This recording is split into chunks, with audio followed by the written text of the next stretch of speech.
കേരളത്തിൽ പുതിയ UDF സർക്കാർ അധികാരമേറ്റ പശ്ചാത്തലത്തിൽ മുഖ്യമന്ത്രി വി.ഡി. സതീശനും മറ്റു മന്ത്രിമാർക്കും ലഭിക്കുന്ന ശമ്പളവും ആനുകൂല്യങ്ങളും എത്രയെന്നറിയാമോ?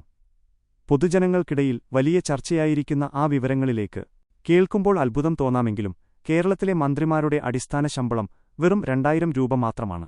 എന്നാൽ ഇതിനൊപ്പം വലിയ തുക അലവൻസുകളായി ലഭിക്കും. പ്രതിമാസം 38,429 രൂപ ക്ഷാമബത്തയായും 40,000 രൂപ മണ്ഡലം അലവൻസായും 17,000 രൂപ യാത്രാ അലവൻസായും മന്ത്രിമാർക്ക് അനുവദിച്ചിട്ടുണ്ട്. അതായത് എല്ലാ അലവൻസുകളും ചേർത്ത് ഒരു മന്ത്രിക്ക് പ്രതിമാസം ലഭിക്കുന്ന ആകെ ശമ്പളം 97,429 രൂപയാണ്. ഇനി മുഖ്യമന്ത്രിയുടെ കാര്യത്തിലേക്ക് വന്നാൽ, റിപ്പോർട്ടുകൾ പ്രകാരം അടിസ്ഥാന ശമ്പളവും വിവിധ അലവൻസുകളും ഉൾപ്പെടെ പ്രതിമാസം ഏകദേശം 1,85,000 രൂപയാണ് മുഖ്യമന്ത്രി വി.ഡി. സതീശന് ശമ്പളമായി ലഭിക്കുക. ശമ്പളത്തിനു പുറമെ വിപുലമായ മറ്റ് ആനുകൂല്യങ്ങളും ഇവർക്കുണ്ട്.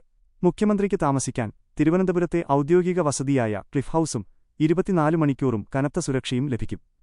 മറ്റു മന്ത്രിമാർക്കും തലസ്ഥാനത്ത് ഔദ്യോഗിക ബംഗ്ലാവുകൾ അനുവദിക്കും. മുഖ്യമന്ത്രിക്കും മന്ത്രിമാർക്കും യാത്രയ്ക്കായി സർക്കാർ വക കാറുകളും അകമ്പടിയായി പൈലറ്റ് വാഹനങ്ങളും ഉണ്ടായിരിക്കും. കൂടാതെ മുഖ്യമന്ത്രിക്കും കുടുംബത്തിനും പൂർണ്ണമായ സൗജന്യ ചികിത്സാ പരിരക്ഷയും 5 വർഷത്തെ കാലാവധി പൂർത്തിയാക്കിയാൽ ആജീവനാന്ത പെൻഷനും ലഭിക്കും. വ്യക്തിപരമായ ആവശ്യങ്ങൾക്കായി 10 ലക്ഷം രൂപ വരെ വെഹിക്കിൾ അഡ്വാൻസും 20 ലക്ഷം രൂപ വരെ ഹൌസ് അഡ്വാൻസും മന്ത്രിമാർക്ക് കൈപ്പറ്റാൻ സാധിക്കും.